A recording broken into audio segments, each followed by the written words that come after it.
بسم اللہ الرحمن الرحیم۔ السلام علیکم۔ ہمارا آج کا موضوع ہے حضرت سلیمان علیہ السلام کی تماثیل سے کیا مراد ہے۔ قرآن کی روح سے حضرت سلیمان علیہ السلام وہ عظیم حکمران تھے جنہیں اللہ تعالیٰ نے ایک عظیم سلطنت عطا کی تھی، جیسا کہ سورۃ صاد میں ہے کہ عرض کی اے میرے رب مجھے بخش دے اور مجھے ایسی سلطنت عطا کر کہ میرے بعد کسی کو لائق نہ ہو، بے شک تو ہی بڑی دین والا ہے۔ مسلمانوں میں مشہور ہے کہ حضرت سلیمان علیہ السلام کی یہ عظیم سلطنت اس لیے قائم تھی کہ آپ بڑے بڑے محلات بناتے تھے اور تصویریں بناتے تھے اور بڑے بڑے پیالے اور دیگیں بنواتے تھے۔ ثبوت میں قرآن کی ایک آیت کا ترجمہ پیش کیا جاتا ہے۔ سورۃ سبا میں ہے کہ اس کے لیے بناتے جو وہ چاہتا اونچے اونچے محل اور تصویریں اور بڑے حوضوں کے برابر لگن یعنی پیالے اور لنگر دار دیگیں۔ اے داؤد والے شکر کرو اور میرے بندوں میں کم ہیں شکر والے۔ خیال رہے یہ درست ترجمہ نہیں ہے، لیکن مشہور یہی ہے کہ حضرت سلیمان علیہ السلام کی عظیم سلطنت محلات اور تصویریں اور پیالے اور دیگوں کی وجہ سے قائم تھی۔ عزیزان من، اس آیت میں 4 الفاظ استعمال ہوئے ہیں۔ نمبر 1 محراب، نمبر 2 تماثیل، نمبر 3 جفان کل جواب، نمبر 4 قدوری راسیات۔ محراب کے معنی محلات کیے گئے ہیں، حالانکہ محراب حرب سے ہے اور حرب کے معنی جنگ کے لیے ہیں۔ اس لیے حضرت سلیمان علیہ السلام محلات نہیں بناتے تھے بلکہ آپ جنگوں کے ماہر تھے اور آپ لشکر جرار بھی رکھتے تھے اور بے شمار جنگیں جیتی تھیں۔ اور دوسرا جفان کل جواب کے معنی ہے ہر سوال کا جزیات کے ساتھ مکمل جواب دینا۔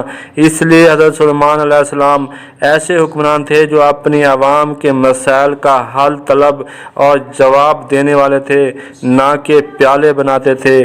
تیسرا قدوری راسیات کے معنی لنگر دار دیگیں نہیں ہے بلکہ اس کے معنی پیشوں کو مستحکم کرنا ہے۔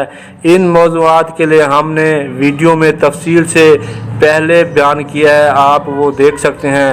اب ہمارا اصل موضوع ہے کہ حضرت سلیمان علیہ السلام تماثیل بناتے تھے، جس کا ترجمہ یہ کیا جاتا ہے کہ تصویریں بناتے تھے۔